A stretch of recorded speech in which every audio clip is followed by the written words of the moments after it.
I would like to tell you about a theory I've been working on with my sociology classes called the Love Optimizing Process.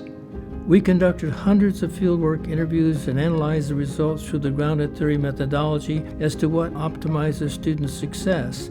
What emerged was to achieve successful schooling success, for example, is the importance of creating multiple social uniting relationships with fellow students, faculty, staff, friends, family, and other defined significant others to optimize successful schooling, careers, and beyond.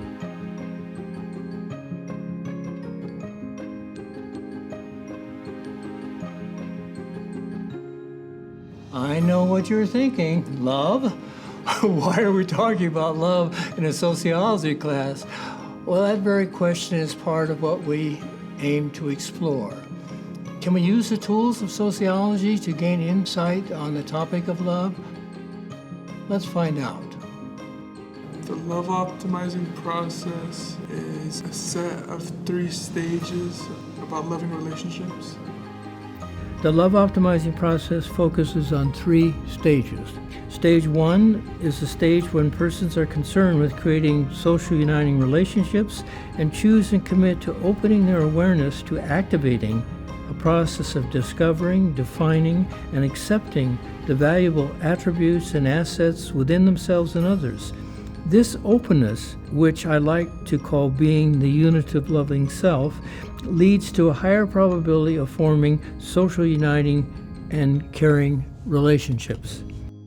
Stage 1 of the love optimizing process is the ultimate goal. That's what we're aiming for. It's almost a state of enlightenment. It's a unitive and loving self. It's understanding and empathy and compassion in every single interaction in your life and the way that you approach people. It's kind of a mutual, healthy relationship. Stage 2 is a stage of disuniting in which the relationship has hit hard times. This is when persons choose and commit to closing their awareness, creating a lower possibility of forming social uniting loving relationships and a higher probability of creating conflicting fear-based mutual devaluing and disrespecting social disuniting relationships. Stage 2 is selfishness. Your primary concern is where you stand in all of this. Am I the victim? You aren't practicing forgiveness, and you aren't being open to conversation or being able to see other points of views other than your own. And so it kind of hinders you from moving forward.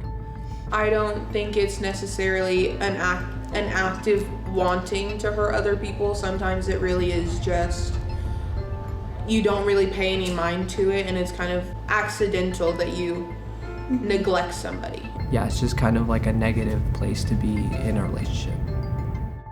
Stage 3 is the return to a united relationship after having worked through the challenges of the second stage. Having weathered the storms of the second stage, persons choose and commit to reopening their awareness and releasing devaluing and disrespecting definitions of themselves and others.